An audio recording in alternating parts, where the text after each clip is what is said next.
কলস নিয়ে আমার সামনে দাঁড়ালি কেন বল দেখি? আমি সেই সকাল থেকে লাইনে দাঁড়িয়ে আছি, সর বলছি।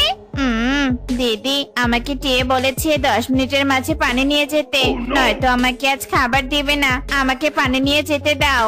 বললেই হলো নাকি, সর বলছি।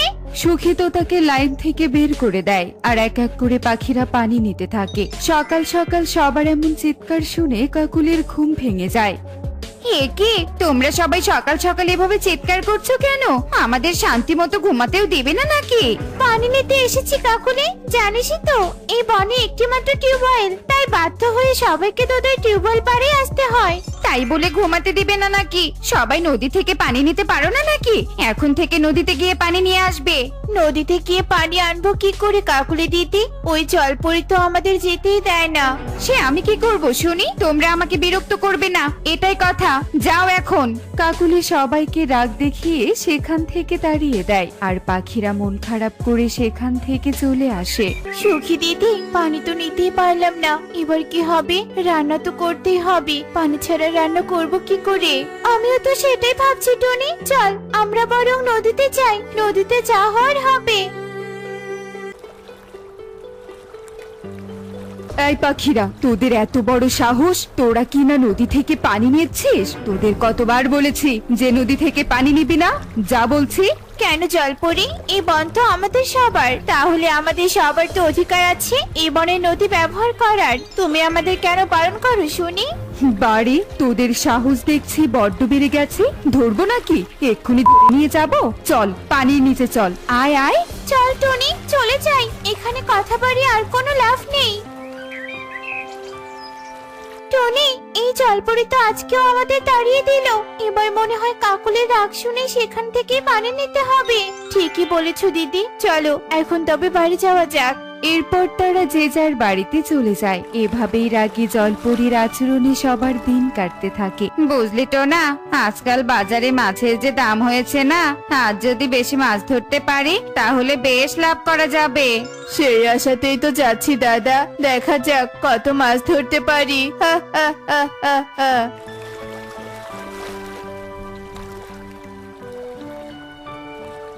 তোরা, তোদের এত বড় সাহস, নদীতে মাছ ধরতে এসেছিস? তোরা পাখিরা কি আমাকে শান্তি মতো থাকতে দিবি না নাকি? হ্যাঁ, ক্ষমা করো জলপরি, কিন্তু মাছ ধরতে না পারলে আমরা জীবিকা নির্বাহ করব কি করে? তুমি এতটা নির্দয় হতে পারো না। তোদের উপর দয়া করে আমার কি হবে? হ্যাঁ, এই নদী আমি একাই ব্যবহার করব, এর ভাগ আমি কাউকে দিব না। তাই ভালোই ভালোই বলছি, চলে যা। চলো দাদা, এখানে কথা বাড়িয়ে লাভ নেই, আমাদের অন্য কোনো রোজগার করতে হবে। দুজন মন খারাপ করে চলে আসে। এভাবেই দিন কাটতে থাকে। এদিকে পাখিদের থালা বাসন ধোয়া, কাপড় চোপড় ধোয়া সহ নিত্য প্রয়োজনীয় কাজ করতে কাকুলি টিউবওয়েল পাড়ে যেতে হতো, যার কারণে কাকুলি ভীষণ বিরক্ত হতো। দু চারটে কথা শোনালেও পাখিদের বাধ্য হয়ে লাইনে ঘন্টার পর ঘন্টা কাটাতে হতো। এত কষ্ট করে আমার আর থাকতে ইচ্ছে করছে না টোনা, একটা টিউবওয়েল দেওয়ার মতো টাকাও আমাদের নেই। ইচ্ছে করছে অন্য বনে চলে যাই। অন্য বনে গেলেও তো জমি কিনতে হবে টুনি, সেই টাকা তো আর আমাদের নেই। তাই যেভাবে দিন কাটছে এভাবেই মানিয়ে নাও, দেখবে সৃষ্টিকর্তা একদিন মুখ তুলে তাকাবে। টোনা টুনিকে এভাবেই সান্ত্বনা দিতে থাকে আর এভাবেই দিন কাটতে থাকে। বুড়িমা, আমার নীল জামা কোথায়? আমার জামা তৈরি হয়েছে? হ্যাঁ রে মা, আমি এক্ষুনি সুতোই বুনে তোর জামা তৈরি করা শেষ করেছি। দাঁড়া, এক্ষুনি নিয়ে আসছি, তোর অনেক পছন্দ হবে।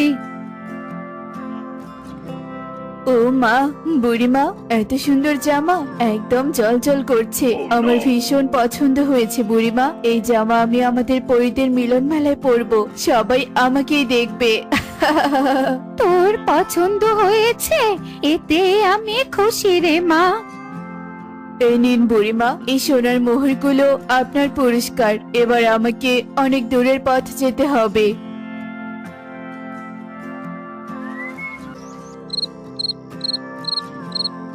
উফ বাবা, পরিরাজ্য তো আরো অনেক দূরে, আমাকে আরো অনেক দূরের পথ যেতে হবে। এই নদীর পানি একটু খেয়ে নেই আর সাঁতার কেটে নেই, কতদিন হলো নদীতে সাঁতার কাটি না।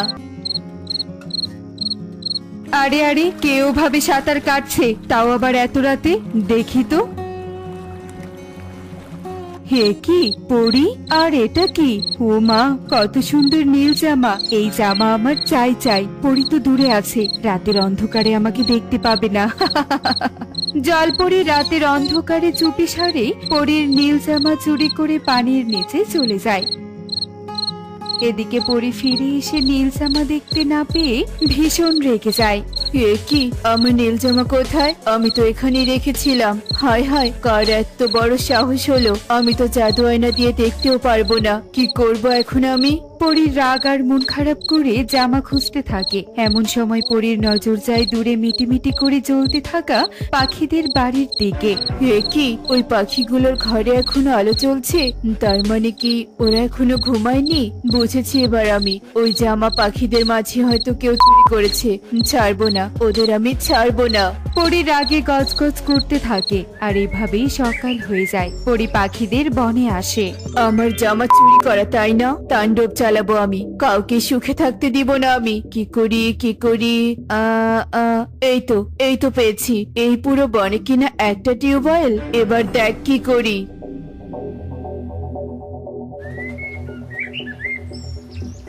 কি, টিউবওয়েলে পানি নেই কেন? এবার কি হবে তাহলে? হায় হায় হায় রে, তোরা কিনা আমার টিউবওয়েল নষ্ট করে দিলি।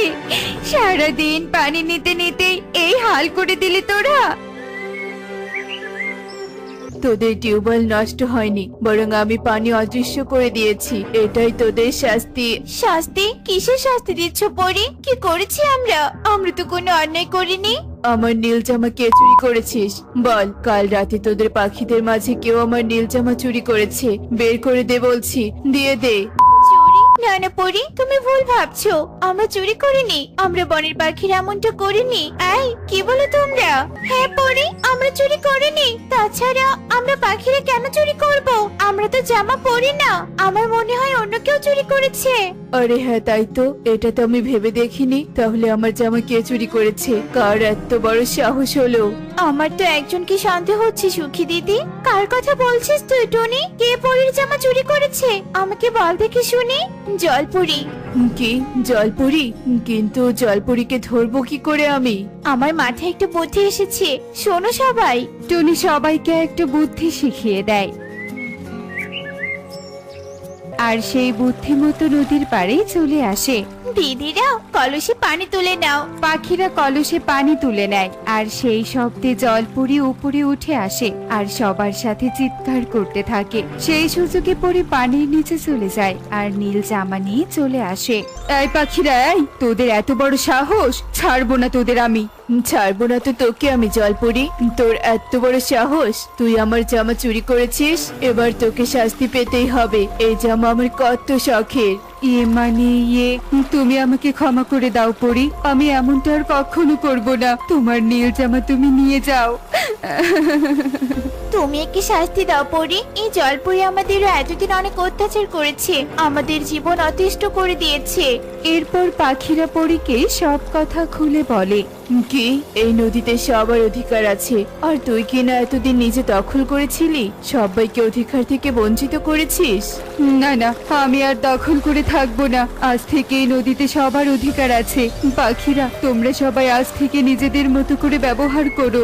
জলপরি নিজের ভুল বুঝতে পেরে কাঁদতে থাকে আর সবাই জলপরীকে ক্ষমা করে দেয়। পরীও পাখিদের ধন্যবাদ দিয়ে চলে যায়। এরপর থেকে পাখিরা নিশ্চিন্ত মনে নদীর পানি দিয়ে তাদের দৈনন্দিন জীবন কাটাতে থাকে।